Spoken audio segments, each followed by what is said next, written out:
언덕 위의 십자가라는 제목으로 하나님 말씀 선포하겠습니다. 오늘은 한 어머니의 이야기로 시작하려고 합니다.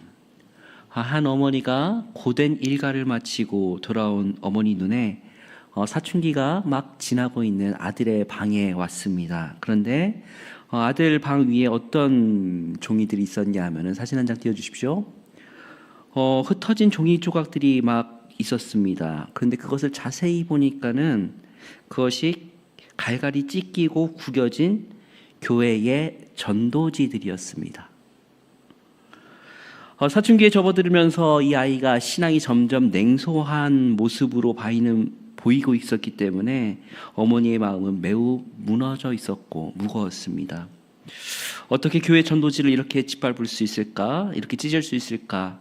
올라오는 화를 잘 억누르면서 아들에게 물었다고 합니다. 이게 대체 뭐야? 왜 이렇게 된 거야? 라고 물으니까 그러자 아들은 무심하게 대답했다고 합니다. 그거요. 학교 앞에서 나눠주는데 애들이 다 찢어서 버리고 가길래 제가 그거 다 주워온 거예요. 그 순간 어머니의 마음이 바로 바뀌게 되죠.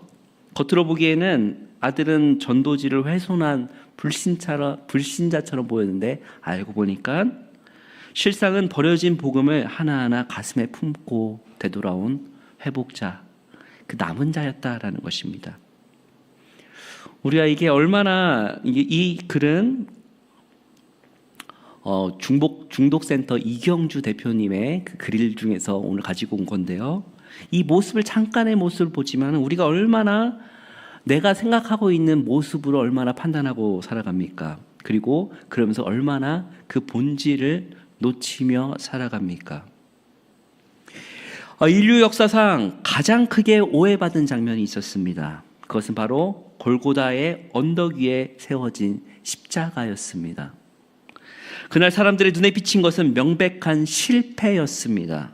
힘없이 죽어가는 죄인, 아무것도 이루지 못한 소리 없는 인생이었습니다. 그러나 하나님의 시선은 전혀 달랐죠. 세상이 끝이라고 말할 때 하나님은 시작이라고 말씀하셨고, 세상이 패배라고 조롱할 때 하나님은 승리라고 선포하셨던 사건이 바로 언덕 위의 십자가 사건이었습니다. 이 사순절의 기간 동안에는 우리가 이 시선을 다시금 회복하는 시간입니다. 그런데 우리는 지금 언덕 위의 그 십자가를 어떻게 바라보고 계십니까? 오늘 본문 빌립보서는 사도 바울이 옥중에서 썼다라고 불리는 옥중서신입니다. 이 빌립보서는 그 처음에 말했던 서두와 마찬가지로 매우 역설적인 상황의 서신이라고 불립니다. 바울은 이 편지를 쓸 때 자유로운 몸이 아니라 감옥에 갇혀 있었던 몸에서 쓰였는데 이 빌립보서의 별명은 기쁨의 서신이라고 불립니다. 사실 빌립보 내부에 유오디아와 순두계라는 그 두 지도자의 갈등이 매우 심했기 때문에 바울은 이 공동체의 분열을 해결할 수 있는 화해의 유일한 열쇠를 예수님의 마음을 품어라 라고 기쁨의 서신을 보낸 것입니다. 오늘 본문에 사도 바울은 예수님의 마음을 품으라고 말하고 있는데 오늘 한번 예수님의 마음이 무엇인지 한번 알아가 보고자 합니다. 첫 번째로는요, 예수님의 마음의 특징은 비움입니다. 우리 본문 6절에서 7절 한번 같이 읽겠습니다. 시작.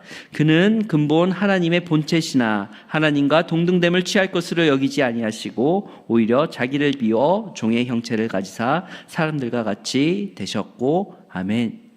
예수님은 본래 하나님과 권세를 가지신 동일한 하나님이셨습니다. 그러나 그분은 그 권리를 당연한 것으로 여기지 아니하시고 성경은 자기를 비워 종의 형체를 가지사라고 말하고 있습니다. 이것이 바로 우리가 계속해서 강조하고 있는 성육신의 신비입니다. 하늘 보좌를 버리고 낮은 땅으로 흙으로 빚어진 몸으로 다시금 입으셨죠. 그리고 그 몸 가운데 삶으로 실천하셨습니다. 세상에서는 지금도 더 가져라, 더 높이 올라가야 된다, 끝까지 붙들어야 된다라고 말합니다. 그러나 예수님은 정반대의 길로 보여주셨죠. 예수님의 공생의 기간 동안에 더 비우는 삶, 더 밑으로 내려가는 삶, 그리고 모든 것을 내어주는 삶, 가장 낮은 곳으로 임하셨고 죄인들과 함께 하셨으며 그리고 치유하시며 먹이셨습니다. 하나님이 하늘 보좌를 비우고 종의 형체로 입으신 것은 우리가 움켜진 손에서 그 손을 펴고 하나님의 사랑을 붙잡게 하기 위함이었습니다. 내가 붙들고 있으면은 그 하나님의 사랑을 못 잡기 때문에 비워라, 내려놓아라 라고 예수님께서는 삶으로 보이신 것입니다. 바로 십자가의 길은 내 손에서 내가 움켜진 것을 놓는 자리라는 것입니다. 두 번째로 예수님의 마음의 특징은 낮춤입니다. 예수님께서는 끝까지 내려가신 사랑으로 십자가에서 죽으셨습니다. 본문 8절입니다. 우리 8절 한번 같이 읽겠습니다. 시작. 사람의 모양으로 나타나사 자기를 낮추시고 죽기까지 복종하셨으니 곧 십자가에 죽으심이라. 아멘. 예수님의 내려가심은 적당선에서 멈춘 것이 아니라 사람이 되신 것도 모자라 인간이 겪을 수 있는 가장 밑바닥, 가장 고통의 자리 십자가까지 내려가셨습니다. 십자가는 단순한 형틀이 아닙니다.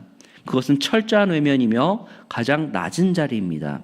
당시 로마 시대 때에 십자가는 가장 최악의 형벌이었으며 고대 시대 키케로는 그 십자가라는 이름 자체가 너무 천박하기 때문에 사용을 금해야 된다.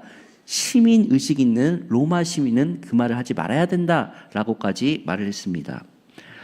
그런데 이 로마 십자가의 형틀뿐만이 아니라 유대교 문화에서는 그 십자가가 무엇이냐?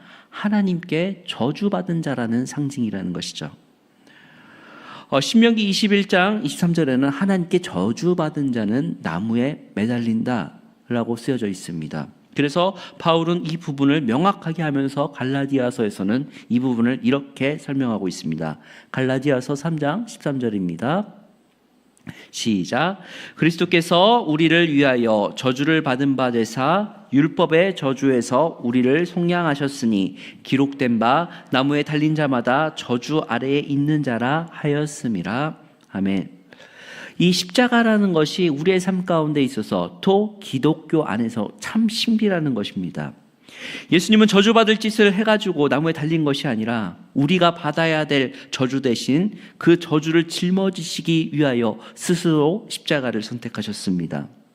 가장 높은 곳에서 가장 낮은 곳으로 향한 하나님께서 십자가에 하나님 본인께서 성육신하셔서 십자가에 매달리셨다는 것입니다. 몸소 저주받은 자의 표징을 입으셨다라는 것은 유대인들에게 상상할 수도 없는 충격적인 사건입니다. 그러면서 사람들은 십자가를 보면서 고개를 저으며 말합니다. 저 사람은 하나님께 버림받은 사람이다. 저주받은 사람입니다. 라고 말하는 것입니다. 그러면서도 예수님께서도 그 십자가 사건 안에서 엘리 엘리 라마 사박다니 나의 하나님 어찌하여 나를 버리셨나이까 라고 처절하게 외치셨죠.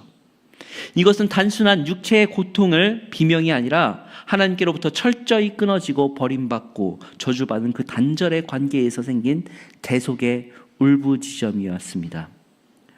영원전부터 한 번도 끊김을 받아본 적 없던 그 삼위일체 하나님 예수님께서 그 관계가 깨지고 그 고통 가운데 창조주로부터 외면받는 그 지옥 같은 어둠의 고통은 하나님의 모든 분노를 끌어안으셨습니다. 왜 그러셨을까요? 바로 죄인된 우리를 위해서였습니다. 우리가 나무에 달려 저주받아야 될 마땅한 존재인데 주님은 그 나무 대신에 버림받은 자가 되셨고 주님은 어찌하여 나를 버리셨나이까라는 외침이 있었기에 지금 우리는 하나님을 향해 나의 아버지라 부를 수 있게 된 것입니다. 종종 우리는 억울해하죠. 우리가 어디까지 해야 됩니까, 하나님? 내가 어디까지 내려가야 됩니까? 내가 왜 이런 대접을 받아야 됩니까? 조금만 자존심 긁혀도 우리가 잠을 못 이루는 게 우리의 존재입니다. 그러나 주님께서는 묵묵히 그 끝까지 내려가셨다라는 것이죠. 왜입니까? 그 낮은 곳에 우리가 있기 때문에, 가장 그 낮은 죄인의 모습에 우리가 있기 때문에 우리를 만나기 위하여서 그 하늘에서 땅까지 내려오셨다는 것입니다. 그렇기 위해 주님은 기꺼이 그 바닥을 선택하셨다는 것이죠. 바울도 마찬가지였습니다. 이 편지를 어디서 쓰고 있습니까? 화려한 궁궐이나 좋은 저택이 아니라 차디찬 감옥입니다. 당시 그 감옥이 아무리 로마 시민이라고 하지만은 좋았겠습니까? 지금의 교도소가 아닙니다. 그때 시기에는 외부에서 뭔가 먹을 것을 넣어주지 않으면은 굶어 죽는 그런 감옥입니다. 세상의 눈으로 보면 바울은 실패한 전도자입니다. 하지만 바울은 감옥이라는 낮은 곳에서 십자가라는 가장 높은 영광을 보고 있었기 때문에 내가 기쁘다라고 표현한 것입니다. 요즘 들어서 십자가가 과연 무엇일까라는 생각을 하는데 참 십자가가 많이 의미가 퇴색된 경우가 많습니다. 우리가 사실 십자가를 바라볼 때 단순한 전심을 액세서리가 그렇게 보고 있을 때가 많지 않은지요.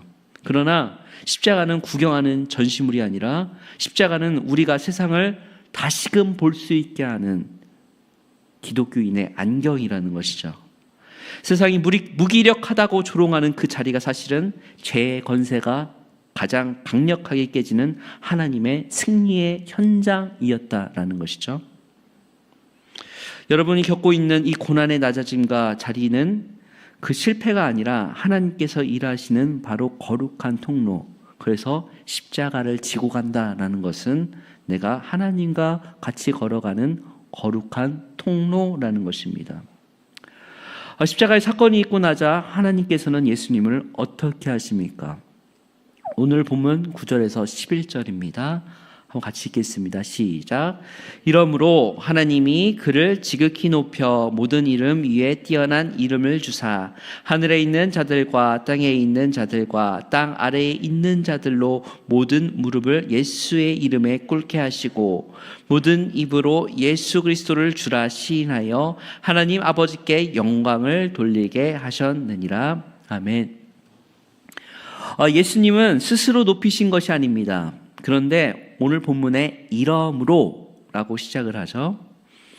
우리가 스스로 높이려고 하면 하나님께서는 낮추시지만 우리가 십자가의 길을 선택하여 낮아지면 하나님께서 어떻게 하신다?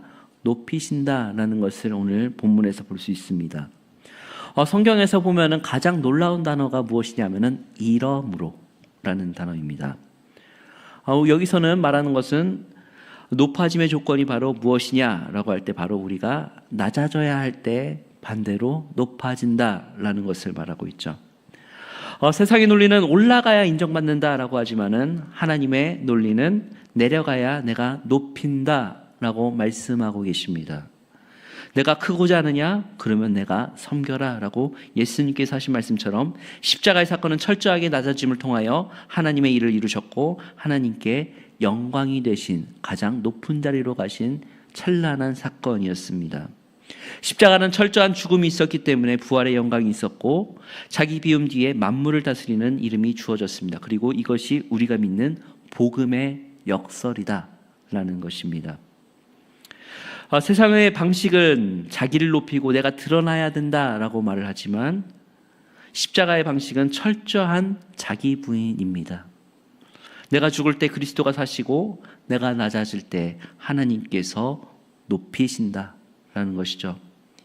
이 역설을 믿는 것이 바로 바른 신앙, 우리가 계속해서 강조하고 있는 나 자신은 죽고 예수로 살아가는 삶, 그것을 훈련하는 삶이 바로 십자가의 방식이요 하나님께 영광을 돌리는 길이며 우리가 오히려 가장 숭고해지는 길이라는 것입니다.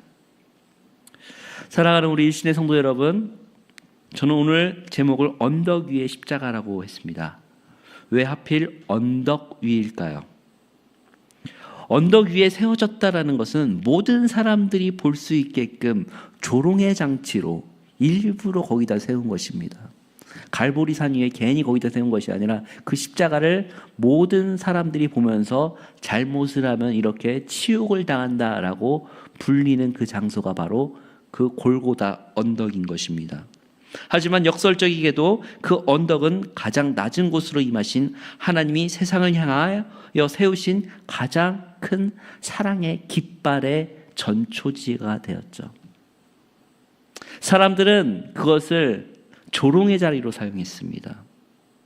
그러나 하나님 보시기에는 그것이 조롱의 자리가 아니라 가장 영광스러운 자리, 그 언덕이 가장 승리의 자리로 사용하셨다는 것입니다. 오늘 우리에게도 이 두 갈래길이 있습니다. 세상이 박수치는 화려한 길이 있고요. 아니면 주님이 묵묵히 걸어가신 십자가의 그 언덕의 길이 있습니다.